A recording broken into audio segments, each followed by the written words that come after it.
Tēnā koutou, tēnā koutou, tēnā koutou katoa. Nau mai, haere mai, ki te a horse walks into a bar. Ka mihi ki te mana whenua, te ati awa taranaki whānui, ki te upoko o te ika a maui.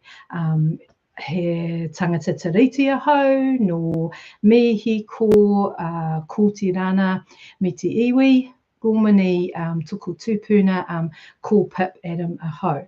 So yeah, thank you very much for coming. Welcome. This is a workshop that I am running tonight, just to kind of share a little bit of what I have been learning about in this wonderful residency that I've been doing at Te Whare Wānanga or Waitaha, University of Canterbury. I've been the Ursula Bethell Fellow there, one of them. So yeah, the other one is Nick Lowe, an amazing writer. I think you should look him up. He's amazing too. So I do want to start first of all, just by welcoming everyone here into the virtual space that we're making tonight, but also anyone who's watching later in this amazing kind of virtual space that sort of goes through kind of space and time. We're going to be all together in all sorts of dimensions, which I think will be really, really great.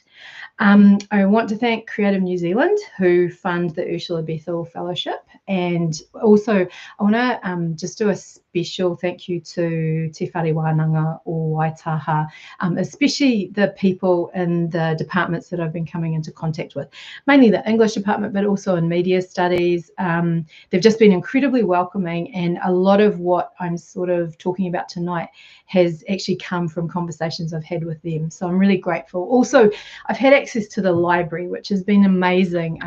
Until I sort of had access to an academic library again, I realized how much of the information that I want is kind of behind paywalls. And I guess that's a conversation for another time.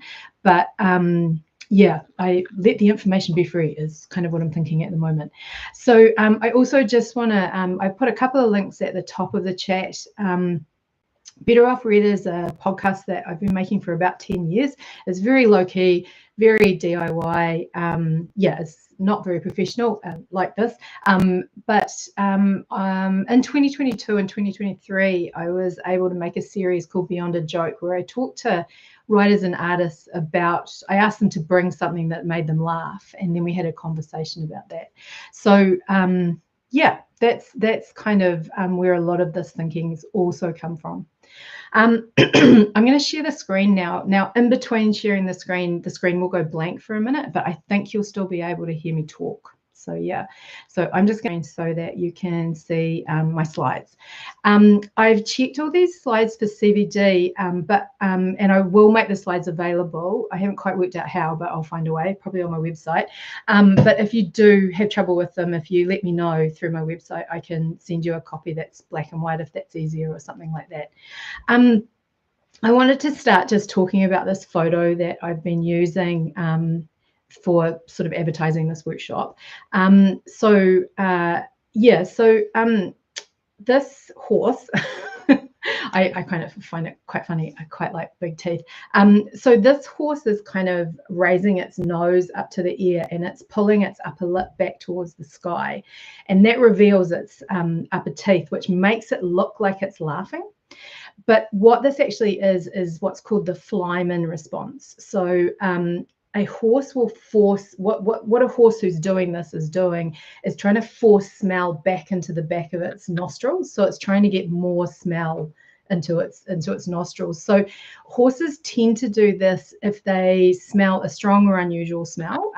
They use it. A male horse might try to see if a female horse is in heat by doing this. But you can train horses to do this. And I think in several kind of shows, people have trained horses to do this.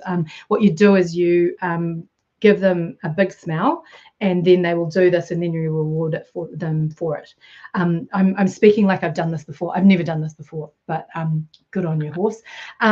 So yeah, I just wanted to talk a little bit about the workshop tonight. This is a very rough timetable and probably purposefully vague, just because you never know what's going to happen.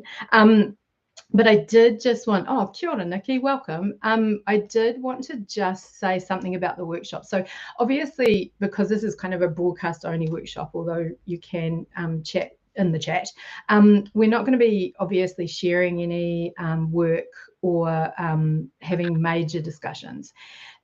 This is a sort of structure of workshop that I've been using a lot more over the last few years. So it's what I sort of think of as a reflective workshop. So what I ask you to do several times during this workshop is kind of take cues from your own thoughts, emotions, and bodies. So it's almost like your body and your mind and your emotions become your own workshop circle. I started doing this because I think eventually we will be by ourselves writing. And I think that getting to know our reactions and trust how we are around these things can be really helpful. And also, I think that it's really nice for a workshop like this, which is a one-off and perhaps we don't know each other, so that, because I think sharing work can be a little bit vulnerable sometimes. So yeah, so throughout today, I'll be asking you to kind of reflect or work on reflective sort of projects. If you've got a writing utensil, that's great, but none of the exercises need to be done in writing. So what you'll be able to do is you can speak them into your phone, you can draw a picture, or you can just sit and think about the exercise. So yeah, this workshop is kind of available to anyone, however we tell our stories. Okay, so I want to start just with this quote. This is from Mark Maron, an American comedian. So he says, "You can say what you like, but your audience will be people who think what you say is funny."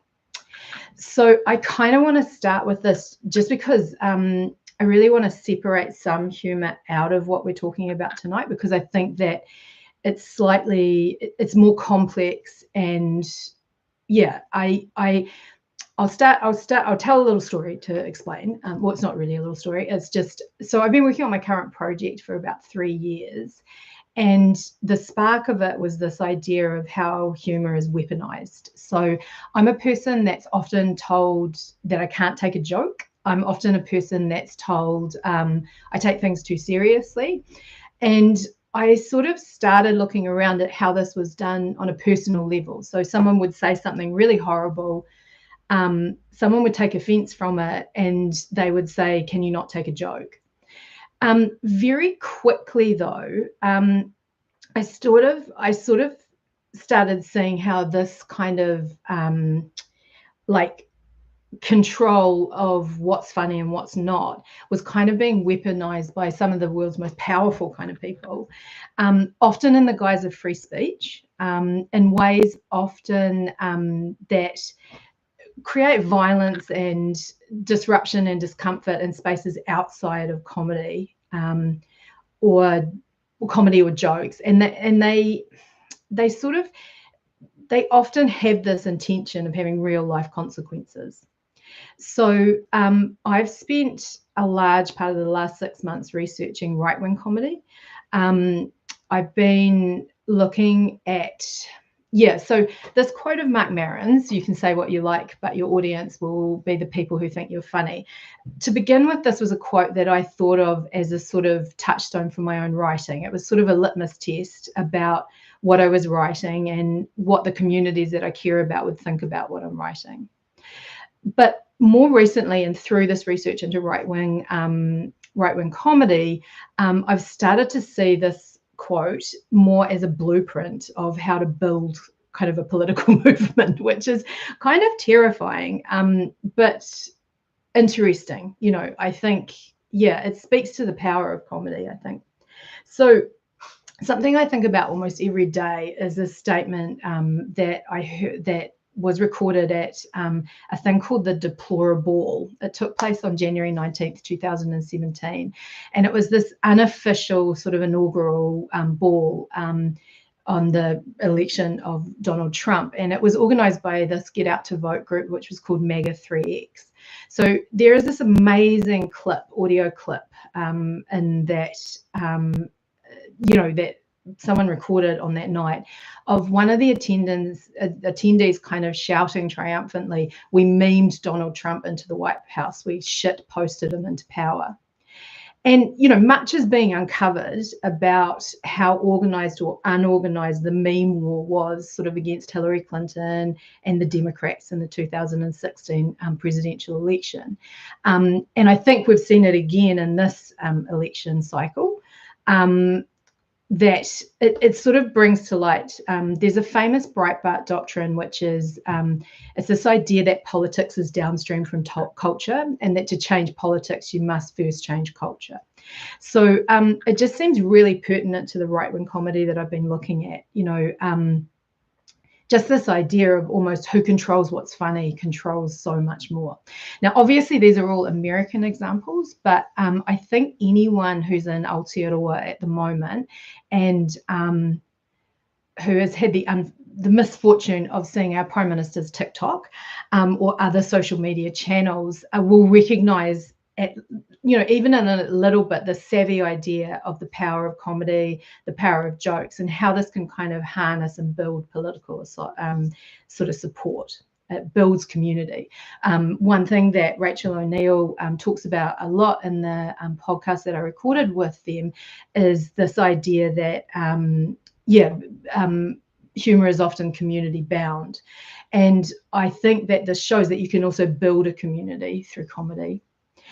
As an aside, just recently I've had two really interesting conversations over Christmas with kind of members of sort of the born digital generation. So I spoke to a 16-year-old and an 18-year-old about this sort of, you know, because you'll notice that the Labour Party are also starting to do it, you know, like this kind of, I don't know, like capturing of mainstream memes. So not just pictures, not just the picture memes, but also sort of the activities and the jokes and the skits kind of, and putting them in the hands of the Prime Minister. And what was really interesting is one of these people was extremely angry about the idea that the Prime Minister had sort of appropriated their culture. They really feel that these online memes are theirs, and to watch the Prime Minister sort of trying to get them right and knowing that, you know, someone else is writing those for them, that they're very savvy about this. But I guess, so I sort of said, oh, does anyone think, you know, do you think anyone will fall for it? And they were very much of the opinion that they wouldn't, but they could definitely see some of their friends falling for it. So we're not falling for it, but, you know, being enticed by it and being encouraged by it and enjoying it. So sorry, here I am again, not taking a joke, or rather taking a joke too seriously. I think for years, the left has kind of gone through this party line that there is no such thing as right-wing comedy. And I think that it's really interesting, because I think if we looked at a painting that we didn't like, we would still probably call it a painting, although there is that argument where we do often say that's not art. But comedy, if it doesn't make us laugh, we tend to disregard it. And I guess, like, one thing I wanted to talk about was just this book. It'll come out reverse, but I'll put it in the link. It's a book called That's Not Funny, How the Right Makes Comedy Work for Them. It's by Matt Steinkowitz and Nick Marks. And this book just, it really does deep dive into this idea of right-wing comedy. And I don't know, like, I imagine there is probably very few people that are interested in it, but I think that it is something to be aware of. And as we go through and sort of talk about the power of comedy, I think it's quite interesting. Yeah, it's quite interesting to think about it on both sides. This is a photo of a dog and this is a horse, not a dog, sorry. This is a photo of a horse and it's got a bridle, I think that's what you call it, the face thing. It's also wearing sunglasses, a hat, and a towel. And it's talking to a gentleman in a red jumper there at the beach. This horse should be Bamboo Harvester. This is a promotion still from a TV show called Mr. Ed, which was about a talking horse.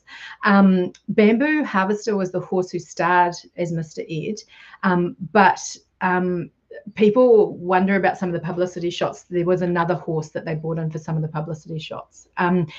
My childhood was almost completely dominated by how they made this horse talk. We would have discussions about it. My father assured me that they were just they'd give it peanut butter, and the peanut butter would make it click and move its mouth. But yeah, it appears it may have been slightly nastier than that. Sometimes they would attach strings to the horse's mouth that would, they would use to make the horse talk. So dearie me. Sorry, my friend. I think I also just want to spend a minute. I don't think we can talk about horses and the screen and not talk about Nope and the legacy of black horse trainers and wranglers in Hollywood. So I just wanted to put that there as well. Now, okay, we're onto a slightly interactive part here. So what I'd really like you to do, the first thing I'd like you to do is to bring to mind a joke. So I think it's interesting because I think we all have a joke. Like, I think that if asked to tell a joke, I do think that all of us have a joke. And what I'd like you to do is, if you're a writer, I'd like you to write down that joke. If you're a speaker, I'd like you to speak it into your phone. And if you just want to sit and think about it, you can do that as well. What I'm going to do is I'm going to give us 1 minute to do that. So we'll be back in 1 minute.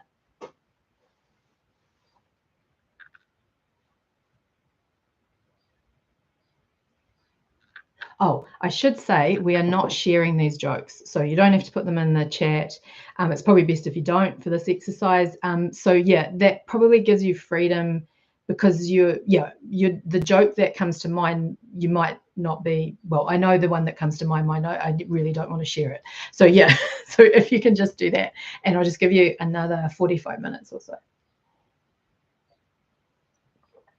That was 45 seconds, of course.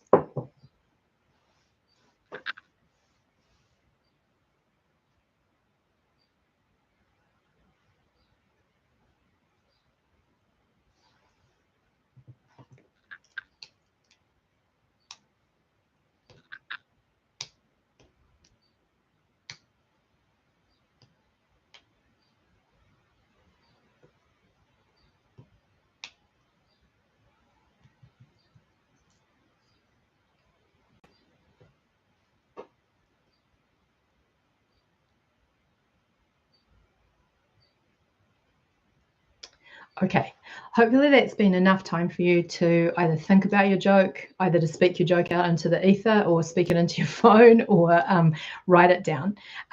If you are someone who has written that down, what might be interesting is to have a look at how it looks on the paper, just from a writerly point of view. I don't know if other people had this, but at Christmas time we would often get like joke books, and I don't know if there's a particular structure to how you write your jokes, but it might be interesting to look at that. Also, if you spoke it out, it might be interesting to see like the intonation that you used on your voice or whatever. Kat, I might send out some information about black horse trainers. I will find some for us and send it out. Just for starters, I just want you to sort of think about the object of the joke. Now, what I really want you to do now is I'm going to give you about 1.5 minutes to do this. It's just a free writing exercise. So you just want to write for the whole 1.5 minutes and not stop. Try not to stop. That's the big thing. What I want you to think about is, I've got a few questions, and what I might do is I'll put these in the chat.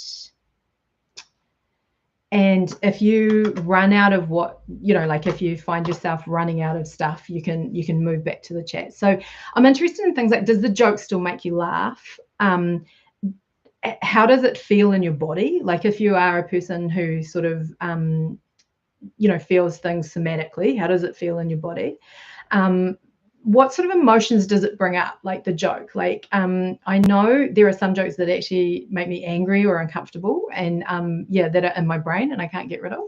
And also just thinking about, does it bring to mind a particular moment in your life? One of the things I found really interesting about having a child is that I noticed that certain jokes hit at exactly the same age. You know, there seems to be a year 1 joke and a year 8 joke and a year 10 joke.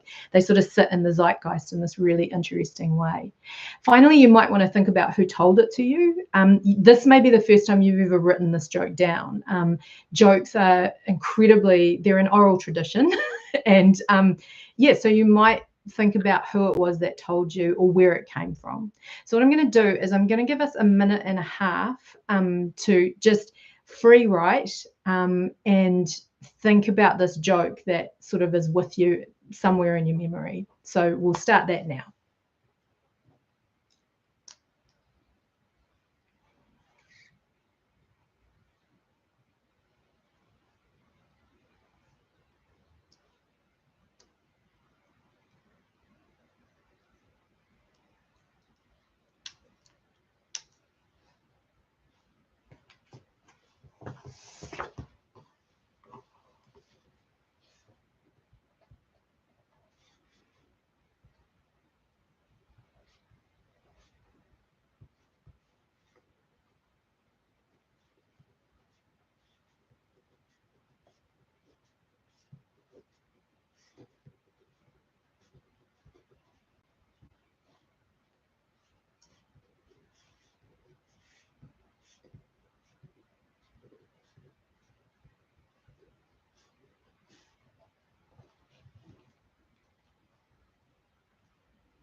Okay, right, we might come back now. Now, one of the things I realized with this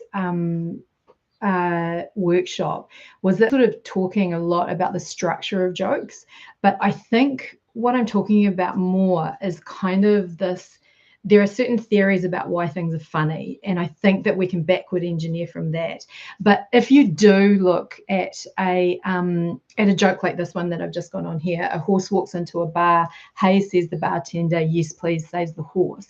This sort of it's almost like 3 acts, is quite a natural kind of rhythm for a joke. So it starts with, sometimes these things become memes themselves. You know, horse walks into a bar, chicken crosses the road.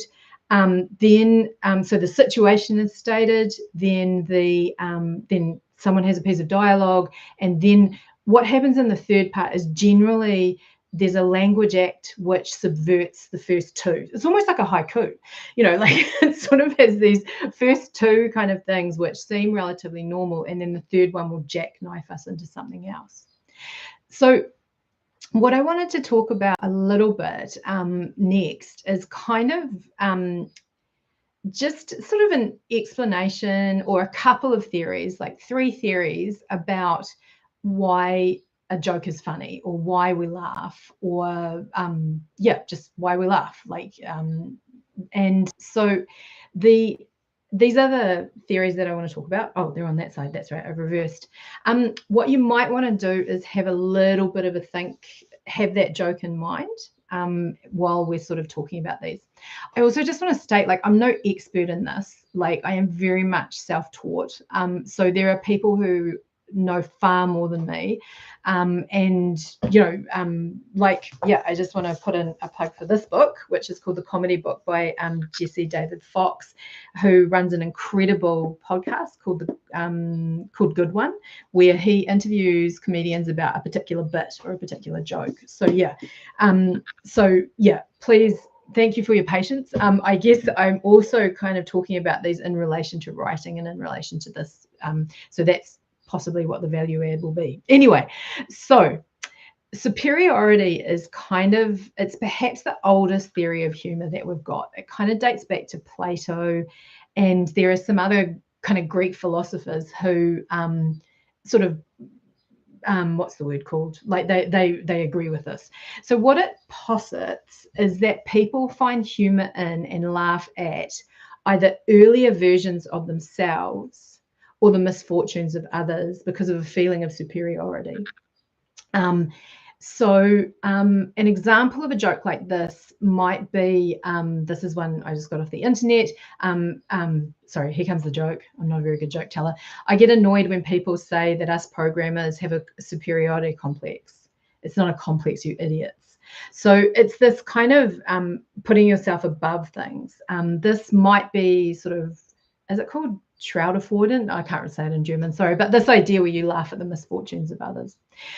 One person who is exceptionally good at this kind of humor is Jerry Seinfeld, which is probably a reason I don't particularly like Jerry Seinfeld. There was an amazing interview recently with Stuart Lee talking about Jerry Seinfeld and saying one of the issues with his comedy is that when he's on stage, Seinfeld is always the smartest man in the room.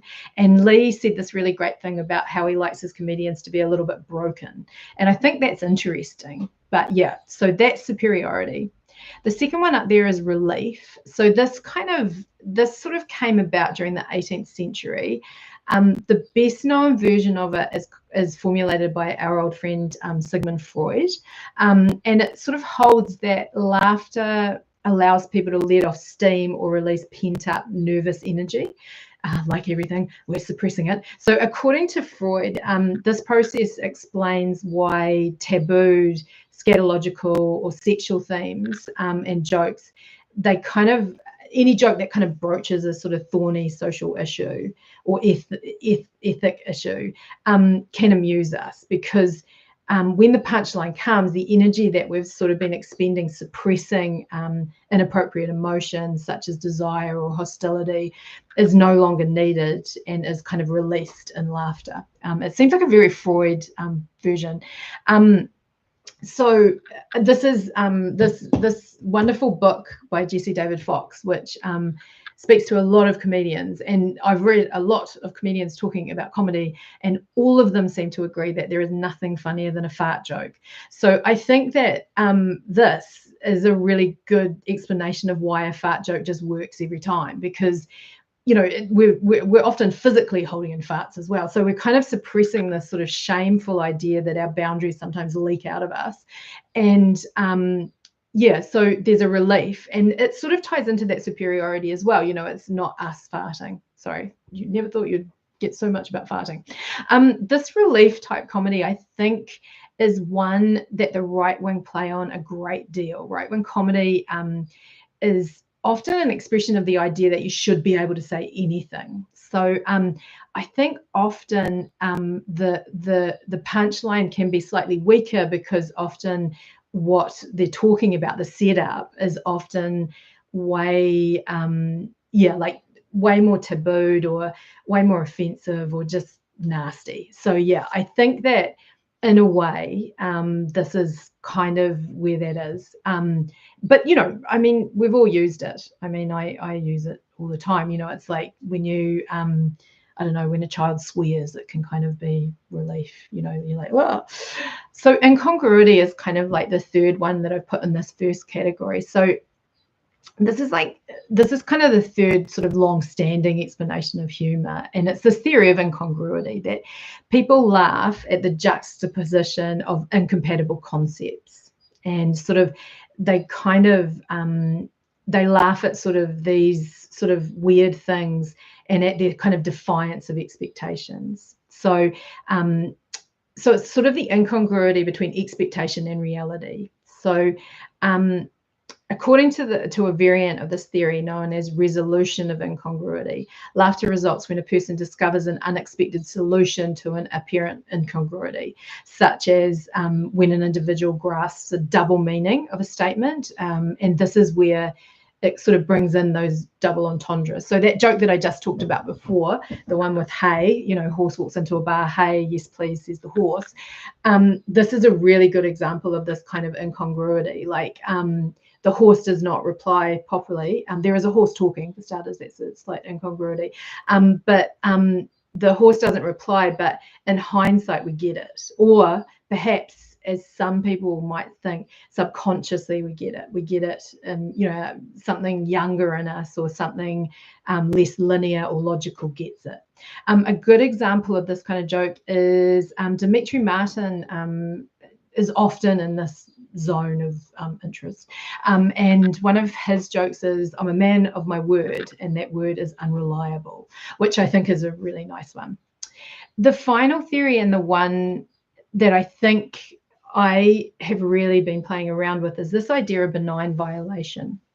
So I think this also explains why I think I don't find jokes that hurt people or at the expense of people. Well, that's not true. I don't mind a good joke that punches up.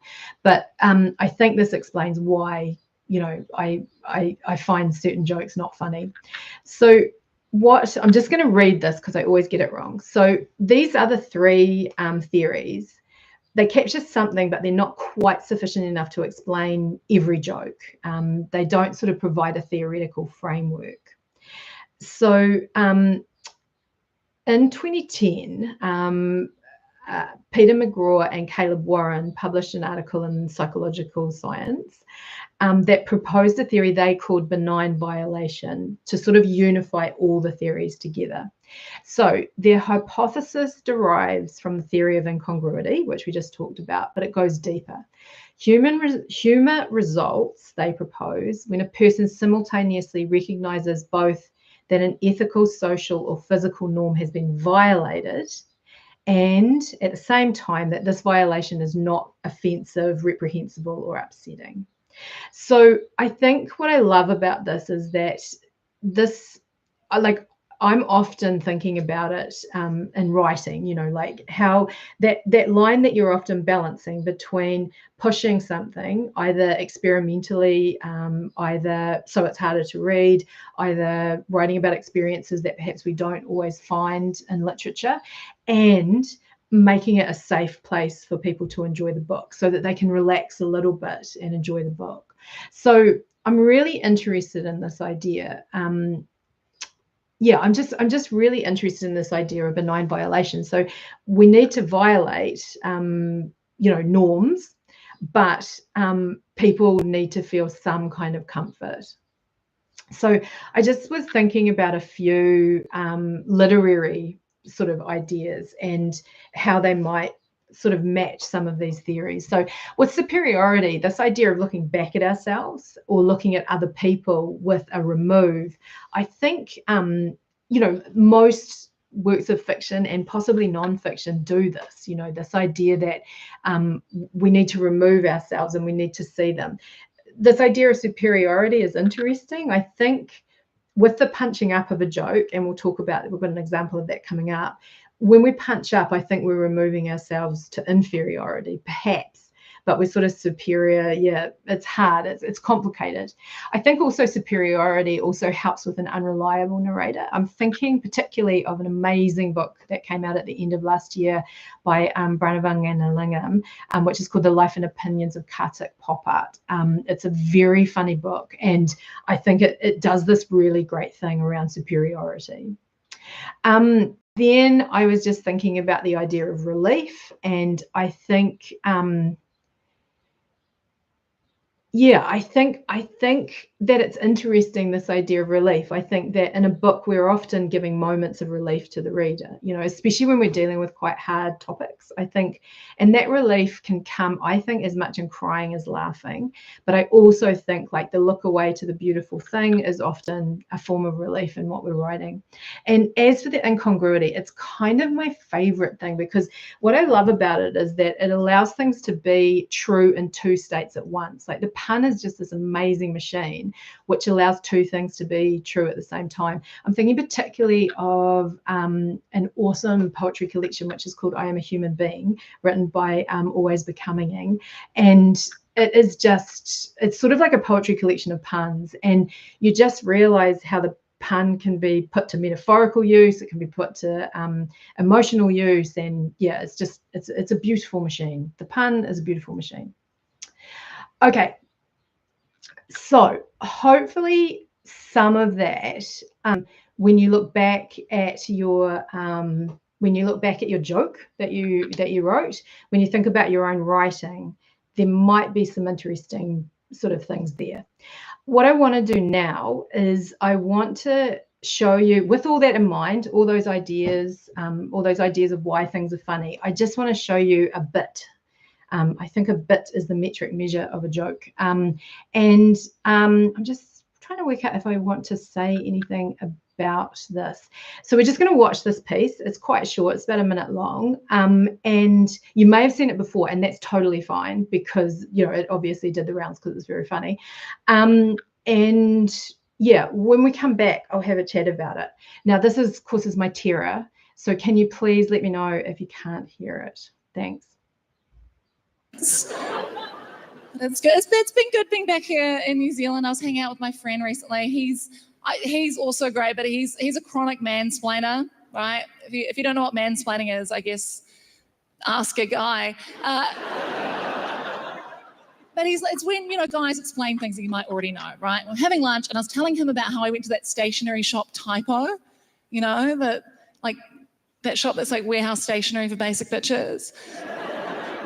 You know, where you get those notepads that say stuff like, eat, sleep, repeat. And you're like, that sounds like depression.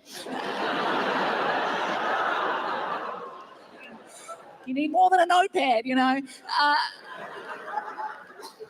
So I was telling him, I was like, oh yeah, I went to Typo. And he went, excuse me, I think you mean Topol.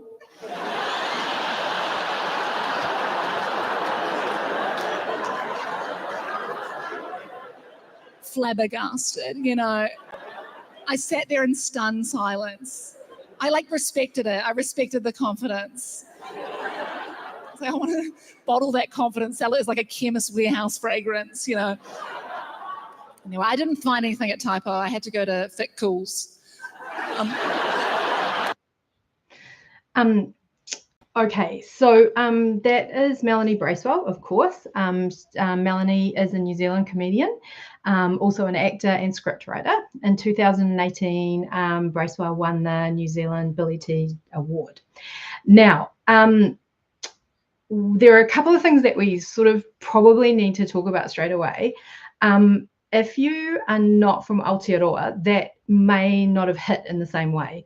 That is an incredibly local joke. But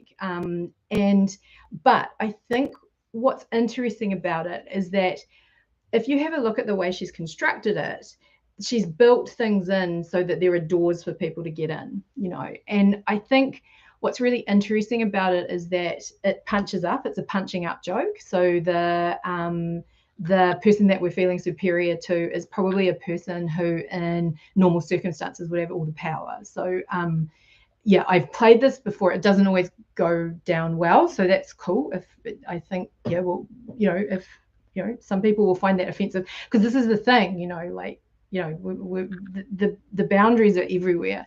But what I think is interesting is that I think that it's a good example of that idea of benign violation. So someone is making an incredible faux pas. They're trying to be smart and they're being stupid. But I really like, one of the things I love about this is the way that Bracewell kind of says, oh, you got to respect the confidence, you know, and it's another joking time, you know, which I think is really, really great. I also think what's interesting about it is that it feels like a relatively safe space to talk about some quite gnarly issues, you know, like appropriation of language, you know, like it's never mentioned that this is a white person, but the joke is not as funny if it isn't a white guy, I think, personally. And I think also just this idea of bilingualism, you know, how we are more and more living in a bilingual country, which is absolutely fantastic. But I think it's a really interesting joke to think about. So I don't know, like if you were able to watch that sort of thinking about one of those things, I think it definitely shows the superiority theory. I think it definitely shows the incongruity, and I think it definitely shows the other idea of kind of benign violation. Like this feels like a joke that feels you know, for instance, like you feel safe in the hands. And I think that we'll look at it one more time later as our last exercise. But I think what's interesting is the infrastructure that's built around the joke, which I think is really, really interesting. Oops, sorry, I played it again. Oops, oh, there we go.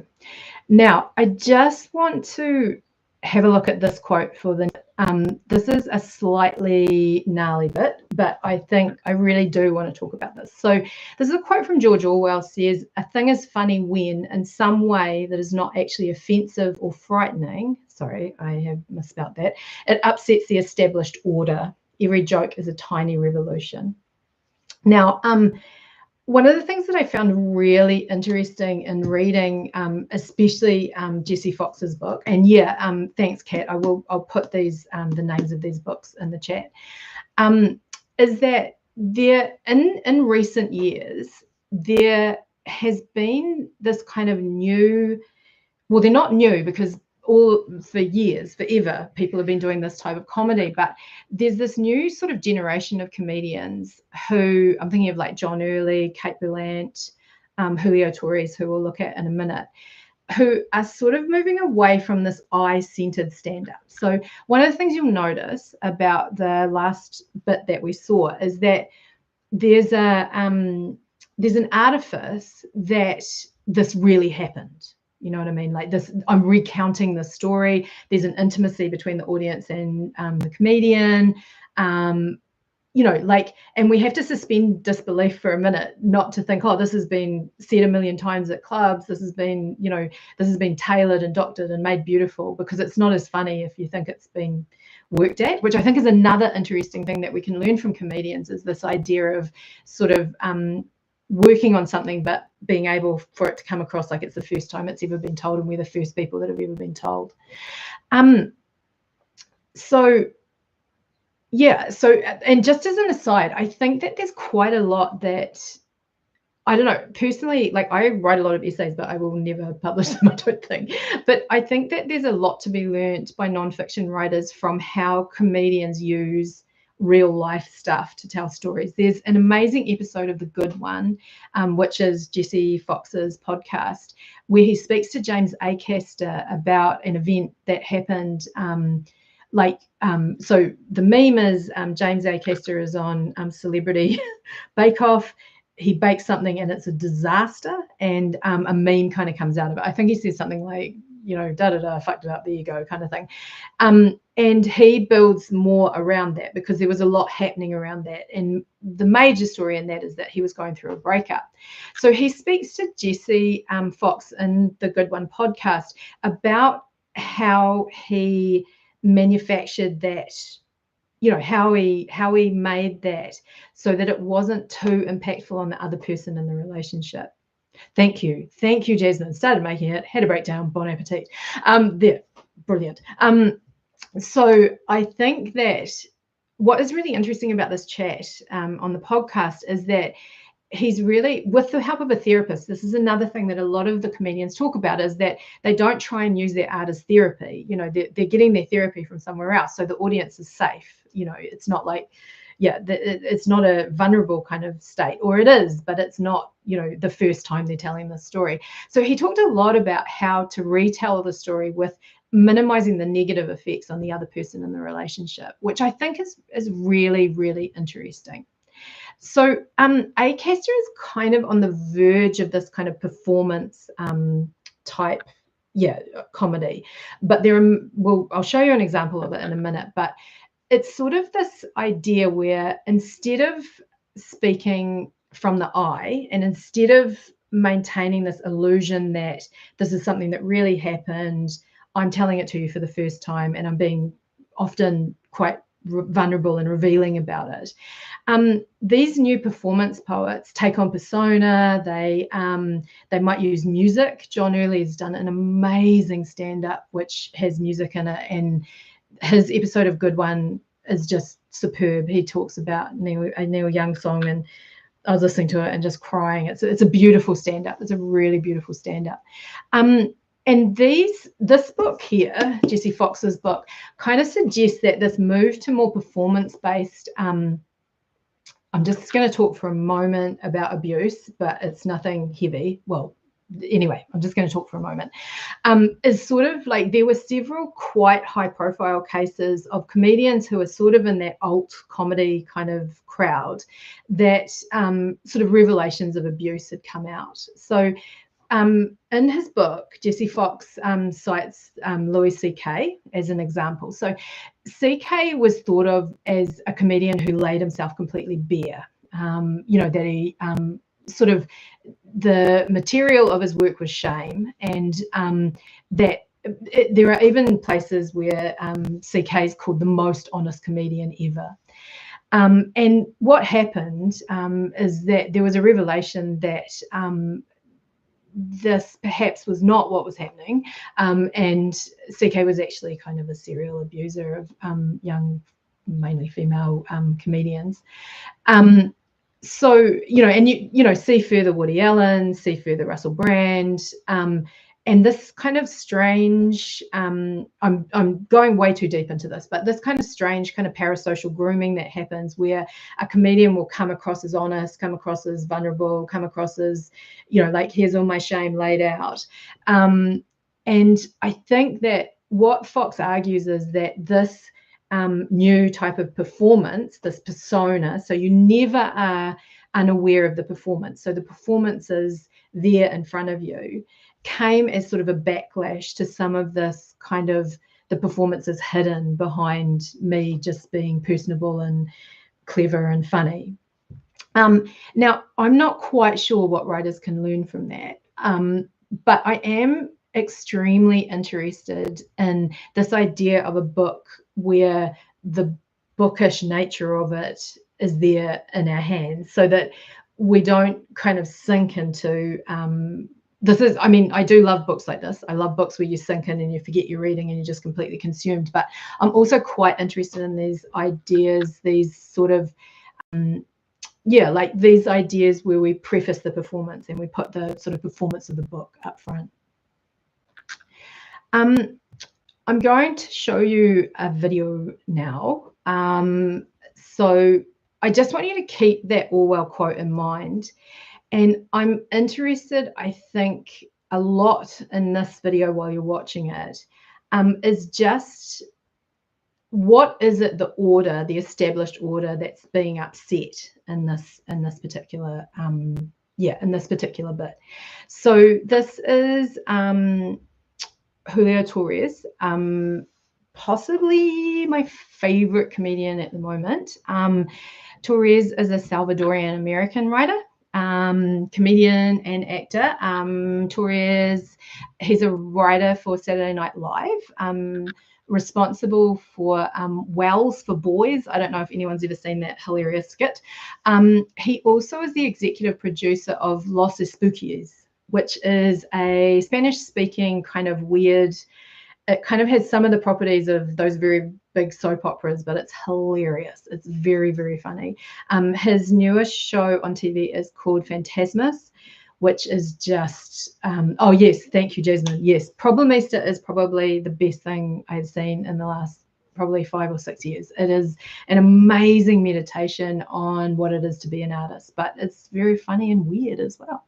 So yeah, we're just going to watch, I'm going to give it a minute because sometimes it takes a minute to come through with that little blackout thing.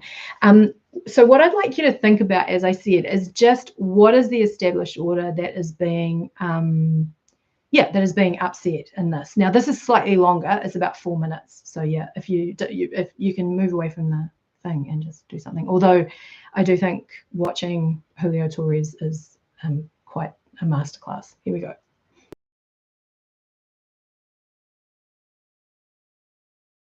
Oh, I started again. I always do that. What am I doing? So yeah, before we talk too much about it, what I'd really love is just another sort of minute of free writing. And I just want you to kind of use these sentiments to keep you going. So I noticed it was interesting that I can't put into words. And you might also want to put one there I didn't like. That's kind of often a useful one as well.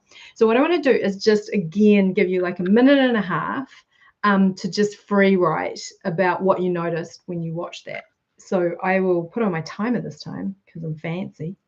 And yeah, we'll come back in a minute and a half.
Okay, I put my timer on for an hour and a half because I'm so swank.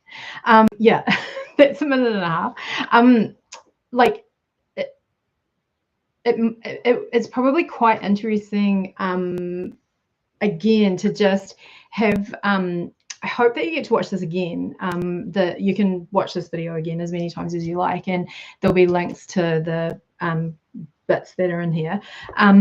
But I think one of the things I really hope that you do, this may be the most boring thing ever, but it might be, I find it really interesting to listen to that, to listen for the laughs, like to hear where the laughs come, and just to listen to the laugh track compared with the Melanie Bracewell laugh track. What you often get in the TORRES is you get this laugh and then this other laugh. It's almost like people find it funny and then are kind of laughing at themselves for finding it funny, if you know what I mean. Like it's this really interesting kind of whirlpool, and sometimes people will laugh and you'll hear other people in the audience laughing with them. You'll notice also that the laughs are smaller, but there's a couple of really big ones with the clapping, and I think that it ties in slightly to the superiority idea. Like I feel like people feel really good, or maybe it's incongruity, but people feel really good when they get it, and you can hear that in the audience, sort of as people get it, they find it funny. I just want to talk a little bit about what I love about that, and just I guess I'm sitting this in in that world that I was talking about before, where this idea, you know, and I would say this, don't take me too seriously, where kind of realism, which is kind of what the old kind of Louis C.K. kind of stuff is. It's kind of realism. I'm really telling you a story, and the artifact, the craft of it is making you believe that I'm telling you a story directly. Whereas I think with this, I think what's interesting in sort of 2024, 2025, as the world burns, as you know, techno-fascism takes over, as all these things start to happen, I'm wondering about this new kind of performance, you know, this new unreality, which is sort of coming through here. And obviously this is something I've been interested in for ages, you know, like how can we talk about hard things through unreality, you know, like how can we talk about addiction by talking about women who double? How can we talk about prison reform when we talk about a spaceship, you know, and giants? So I mean, you do need to be careful, because I have an agenda with this, and there are plenty of people that will disagree with it. But I think what I really want to just pinpoint, with that in mind, you know, with that in mind of what surrealism or anti-realism or something just slightly that upsets the equilibrium can do, that possibly realism can't do. And I think here I'm talking about literature as well. So I think what I ask you to think about is what is the order that's upset? What is the agreed order that's upset in this bit, you know? And I think honestly, it's reality. You know, I think I think that reality is kind of a little bit messed with in this bit. And I think also maybe the fabric, not unlike the curtain, between the conscious and the subconscious, and between the dream and the wake state. And this is what I think is so interesting about the laughs that this gets, because I think what I hear when I listen to the laughs is people laughing before they've got it in their brain. So these are hitting something subconscious, something perhaps in dream logic. You know, I'm a big proponent of keeping dream diaries. You know, they're hitting some kind of thing that is inside us, but perhaps can own, you know, I'm just really interested in this idea that it can go around the logical mind and hit us kind of in this funny bone. So yeah, it hits something very, very subconscious, which I think is really interesting. The other thing that you'll notice, like there is some what it seems to do as well, in sort of quite a postmodern probably way, is that it sort of borrows and plays on some of these conventions of the language of comedy, you know, like conventional comedy, the impression, you know, like, I mean, you know, I don't know, I grew up with people doing impressions, you know, like McFarlane Gadsby used to do an amazing impression of politicians, you know, Robert Muldoon. So this idea of impressions, there are often impression comedians as well. And if you look at a sort of media industrial complex like Saturday Night Live, you know, like the whole thing is, you know, in the audition you're asked what impressions can you do. So the impression is kind of subverted, because instead of an impression of a human, it's an impression of an inanimate object, which I think is very funny. And also the story that comes after that is very similar to I was on a plane the other day, this happened, but that moment where TORRES describes the montage that we're all really familiar with, you know, the montage of meteors and decomposing animals and flowers blooming, and like, it's a really interesting idea of this idea of humor being culturally bound, you know, and that we get the shortcuts and the sort of illusions too. And I think that's part of what makes it funny. And also there's just a really that last joke with the crystals and the chairs and the desks, which I think from memory gets the biggest laugh. That's a pun, you know, like, I'm not sure crystals work, but I want them to be prepared if they do, which I think is really kind of beautiful as well. You know, like this mix of what some people, you know, he says himself, you know, I'm too niche, you know, but I think that what's really interesting about it is that there are ways in. And I think this is, again, that benign violation, you know, you know, like what we expect right from the start. And that is almost how every stand-up of his starts, with hello, hello, hi, hi, hello, hello. And you know, that doesn't seem right. Things don't seem right. And it's almost from this wobbly, like, should we be laughing? Should we not be laughing? What is going on? Should I feel sorry for him? It's almost from that we open ourselves up enough to laugh in this very subconscious way. I also think that TORRES' work, and also Kate Berlant, also John Early, sorry, they're my three favourites at the moment, it leans into this idea of the absurd either. And there's a definition of the absurd that I really love. It's the conflict between the human tendency to seek a certain meaning of life and the failure to find any, which I think, especially for this time, is exceptionally interesting for us to be thinking about. Now, I guess where I'm at next is like, why should this is all very interesting, but why as writers should we bother with this? You know, what, like I said in the introduction to this workshop, this is not a workshop to learn how to write funny. But I guess what is interesting as well at the moment is, I mean, I'm sure you'll be well aware that there's this very big movement of comedy that is not funny. You know, the joke is not the you know, the joke is not the end game. And so there are these sitcoms that kind of maintain the veneer of sitcom, but don't have the jokes. Like, they have the rhythm of a sitcom but don't have the jokes. So what I'm wondering is, through this idea, is there stuff that we can move from the language of jokes, the structure of jokes, into the written word, the literary, without worrying about carrying over the funny? And yeah, this is an idea that I'm still playing with, which I guess, I don't know, sometimes that's helpful, sometimes it's very, very unhelpful.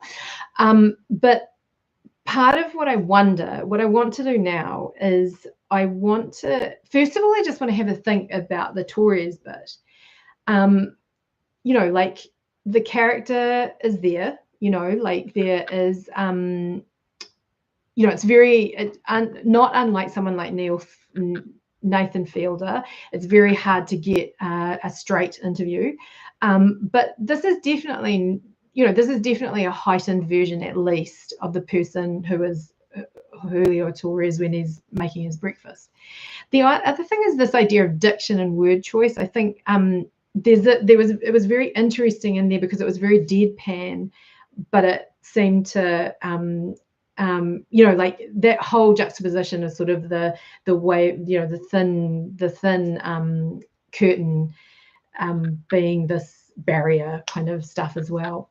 And then we have ideas of narration as where, when, and in what order events are told, as opposed to plot, which is what is told and what is not. And then in the middle, we sort of have this idea of voice, like who's telling the story. So I've just handpicked these. Like, there are many elements of literary, I don't know, what do we call it? Elements of literary style. But these 5 I thought could be really interesting. And I just wonder if you pick one of those, and what I'd like to do is watch the Melanie Bracewell one again, just with one of those in mind. Now, I realize I might have gone too fast. So what I might do is, I might just, what am I going to do? Anyway, sorry, technology. What I might do is just write these in the chat so you've got them to go to. Character, diction. So this is word choice, and then you've got narration. So this is where and how and in what order we tell the story. Then we've got voice, and then we've got plot. So what I'd like you to do is pick one of these, and then I want you to sort of deeply read the Melanie Bracewell bit with looking only at that. So if, for instance, you were looking at character, you'd be looking at positions on stage. What's the body language like? How is the character dressed? You know, because even in these stand-ups where, you know, like there's, you know, I am Melanie Bracewell telling you a story, I still think there's a degree of character and play in there, as there is with creative nonfiction or anything like that. If you're looking at diction, what you're listening out for is word choices. Any words that stand out, any words that give you an idea about whether it's a conversational tone, whether it's a biblical tone, that's a diction, you know, whether it's a, you know, like the diction that perhaps a boss might use to you or someone in power might use. Then if you chose narration, what you're looking for is the shape of the story. So it's hard not to just look at narration without thinking about what the story is. So yeah, so just looking at how it's told, you know, like what order is it told in and what extra elements are brought in. And then with voice, I think it's very similar to diction, but I think with voice, you're kind of like, is this being told in third person? Is it being told in first person? Is the other person speaking, is that in direct speech, or is it you know, us saying, oh, I heard him say blah blah, so it's sort of integrated in the sentence. And then finally with plot, it's like what is told and what isn't told. This is probably one of the more fun ones to do, is like after you see it again, are there any questions in your mind where you're thinking, hang on, like for instance that one I brought up before, where it's not implicit that the guy is a white guy, but you know, like the joke is funny, I think, if we consider him that. So we re-watch this, and I just want you, like, you can take notes, you can speak into your phone, you can just note it in your head as you go along. So we'll just play this one more time. That's good. It's been good being back here in New Zealand. I was hanging out with my friend recently.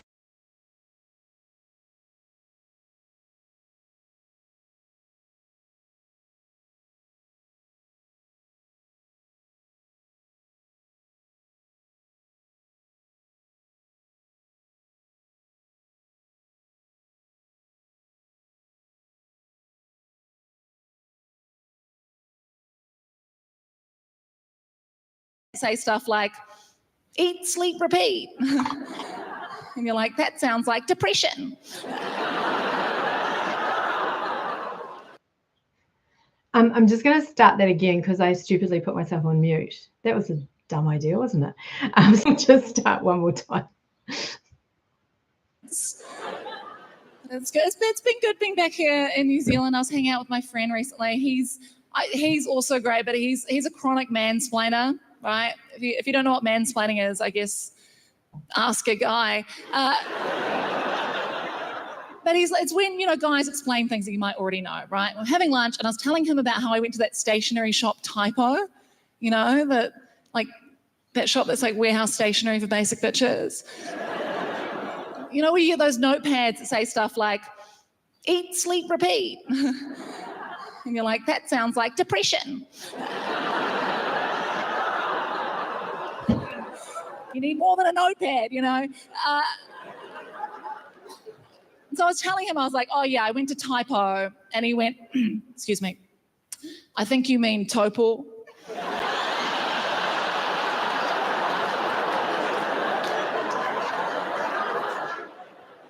Flabbergasted, you know.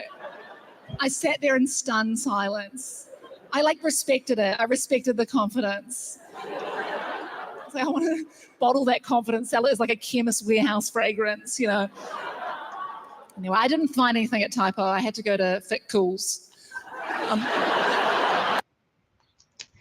Okay, thank you. I would love it, and this is obviously not compulsory, but I would love it if you would put in the chat anything you noticed. Like one of the things I noticed this time through was the way depression was said. Like I hadn't noticed that before. Like it's kind of said in a kooky voice, like so that we're not led astray thinking, oh, this is about depression. You know, like we can sort of run over the depression, you know, like that is not, don't pay attention here, which I think is always an interesting thing when you're writing, is that you're often controlling attention, like you're often controlling where people are looking, and you can do that with, you know, like greater description will make people pay greater attention, and the way people say things, you know, whether it's reported speech or direct speech, will make them notice things as well. So is anyone willing to put something else in the chat? Like, I'd love to see if there was anything else anyone noticed. And obviously there's no way of doing this wrong, so, you know, there's no problems there at all. The other thing you might have noticed, I wonder if it's worth thinking about, like when typo is first mentioned. I think it's kind of interesting. We kind of then get a description of typo, which I don't think is I think it doesn't matter if you don't know what it is, but I think it's because you can imagine a world where that isn't there, and it goes straight from, I told him I went to typo, he said, I think you mean topo. And yeah, like, it's not as funny.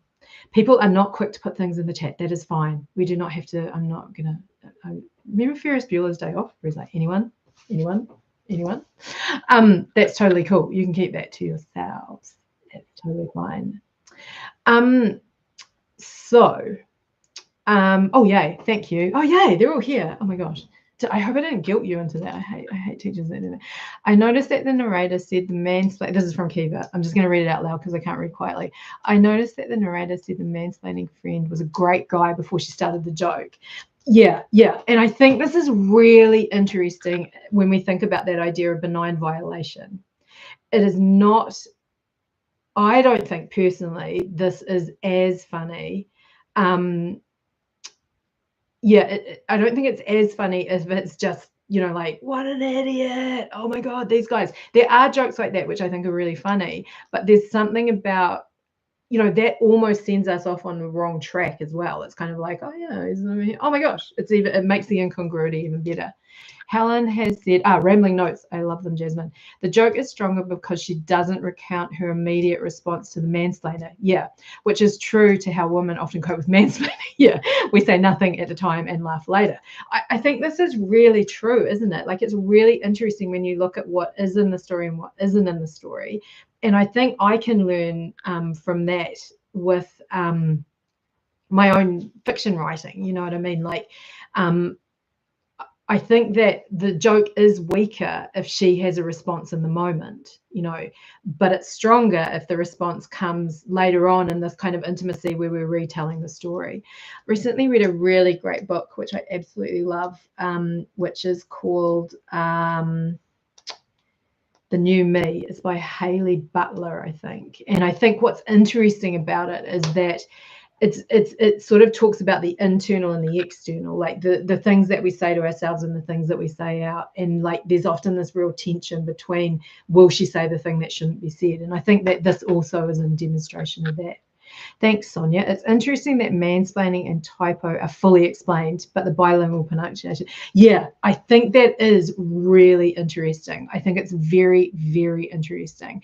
And I don't really have an opinion about it. I've thought about it quite a lot, and it's been pointed out in other workshops. And I just am not quite sure. There's something wonderful about it. Like, there's something really wonderful, because what it does seem to do, this is one theory I've got, is that it calls in community. You know what I mean? Like, you've got an opportunity, because I do think some of the laugh for me personally is that I get the joke. I'm kind of like, you know, and I think that some of that is sort of a superiority of laughing at him. So if the bilingual part is explained, I'm not sure I get to have that little bit of superiority. She trusts the audience's intelligence. Yeah. And I think also the mansplaining thing is interesting because it's an opportunity to seed more jokes as well, you know, like Ask a Man. A thing that most people make a mistake in telling a joke story is they give too much detail. Yeah, Melanie doesn't say what she was buying or why. The joke doesn't suffer for it. Yeah, and just personally, sorry, I'm like, sorry, this is my neuro non-typical, like, oh, what's happening over there? So I'll just do that one first.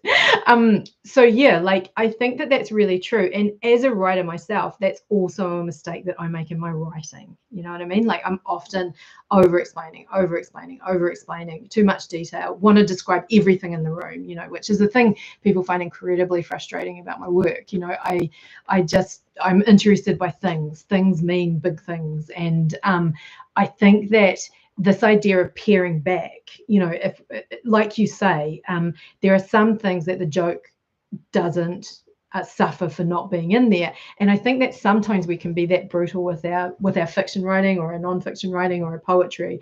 Well, obviously poetry is just the most beautiful form of like concentration, isn't it? It like condenses everything down to just this wonderful, oh god, I love it. So yeah, I think that that is something we can think about in our own writing, you know, like this is a question I often find myself asking in my own work. What does it lose if it's not there? What do I gain by having it in there? What do I gain by not having it in there? And what do I lose by not having it in there? So that kind of matrix of lose, gain, you know, in, out kind of, which I think is really good. Jackie has said, is it also that it's sort of weatherman Te Reo? Yes. I didn't get the idea that he was proficient in Te Reo, yeah, as he was copying something heard on TV. Completely. And I think there were all those little memes, weren't there, about is it Tau Po? Like there was sort of this way that you could make it look like you were really proficient by saying these two English words, and it would sound like now I'm totally self-conscious of my Te Reo Māori, but it would sort of say thank you, Taupo, Taupo. God, I've lost everything.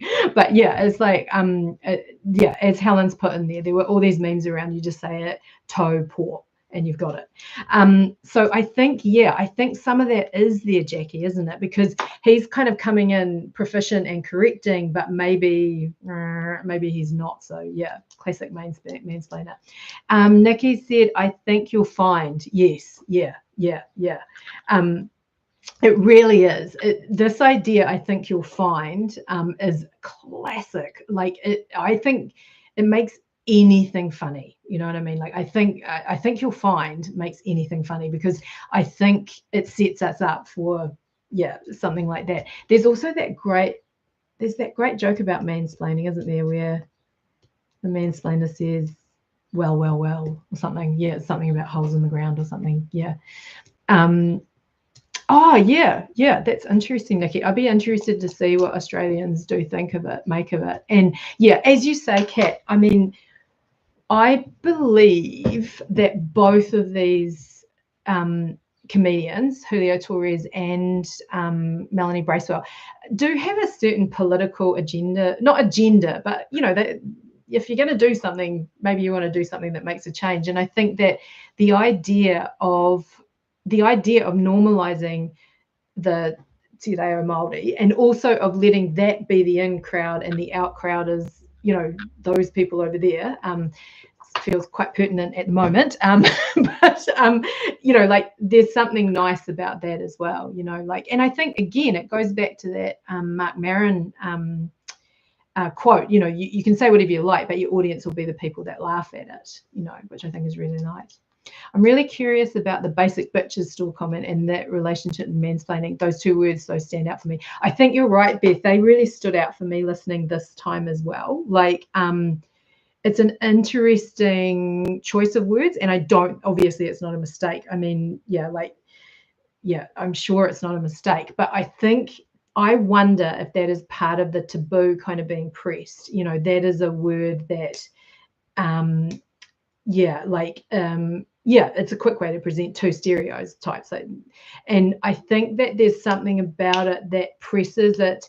And that benign violation, I feel like that line, because it leans towards misogyny, because it feels a bit punchy down, I think it might sort of, you know what I mean? Like it gives us a little bit of spice, if you know what I mean. Like it gives us a little bit of like, whoa, you know, and I think it would be interesting. I think it's a good thing to notice. And I think, again, in our own writing, I know this is going to sound so lame. I have taught you nothing tonight. I know that you're very smart people. I think one of the interesting things about our writing is this word by word kind of, you know, I think that sometimes fiction writers my work really comes alive in the sentence. It comes in alive in the words that sit next to each other and the words that I choose. So I think that noticing something like that is really good. Jasmine said, hey, I shop there. Yeah. If you're a chick, and if you're a guy, you're like, hey, I don't mansplain. Yeah. It's kind of, it's interesting in itself, isn't it? Yeah. Like I like that a lot. And then Kiva said the basic bitches thing was interesting because she was in typo herself. Yeah. So she is using stereotypical label for a group she's within. Yeah. I think that is so true. And like, I feel like there's an implication of her own behavior, sorry, we're digging way too deep and it will never be funny again, but that thing where there's like the depression line, someone only knows that it sounds like depression because maybe personal experience. So there is something really nice about kind of pulling yourself into that community, which I think is happening there. And again, with our own writing, like, I think that can be a thing that we do. We're heading towards the end. We've got just a couple of minutes left. I am really hopeless at kind of wrapping things up. I'm very hopeless at wrapping things up. Oh, what's the new slang term, Kat? Basic bitches. But I guess what I realize now, like I always learn something when I do something like this, is that a lot of what I'm talking about, I think, is kind of almost around a position we take to writing instead of perhaps like writing craft strategy, that kind of thing, which I think is really interesting for me, that these are the things that I've been attracted to. For quite a few years, I've tried to work out if I'm going to spend my time writing these things, if, I don't get paid for them, like it's not a job, like it's something I do. No one's waiting for them. No one's asking for them. Where do I want to stand in position to the work? What do I want to be saying about the communities that I'm in and around? And I think that comedy, especially because I've spent so much time looking at this right-wing comedy, it's really given me an idea of where I want to be with my writing. So I think that's what I would take away today.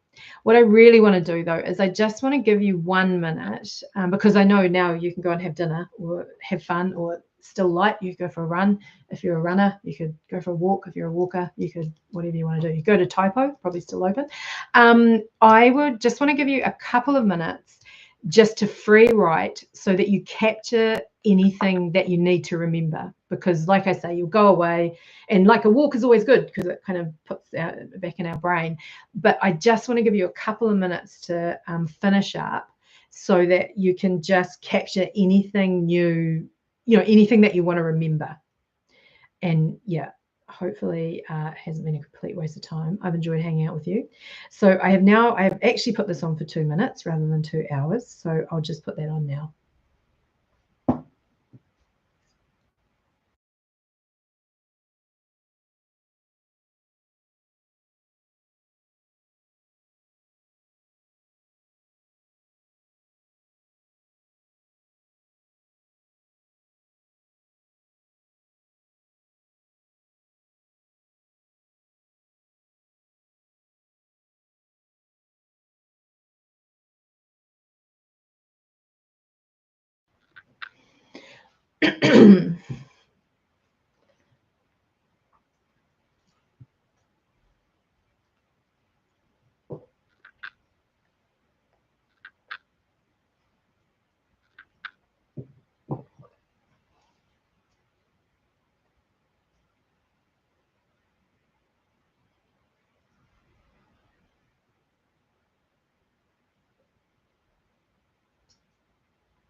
Okay, so that does bring us to the end. I am really, really grateful. Thank you so much for tuning up. I really thought that I would just be recording this by myself and then, hopefully someone would find it later.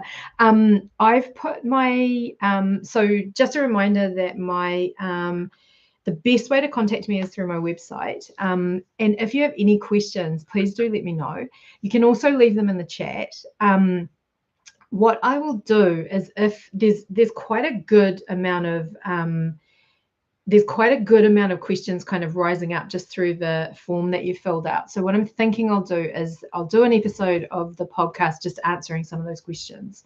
But again, I just want to really kind of reiterate that I'm absolutely no expert at any of this. But I hope what's happened is that it's just sort of raising some questions, if you know what I mean, like just raising some questions that you might look at later. Now, you will be able to come back and watch this as many times as you like. It'll be on my YouTube channel. I think you can just use the same link again. So I am going to go, and thank you again. It's been a lot of fun. I'm sitting here, in my living room, and it was really great. Thank you all for coming.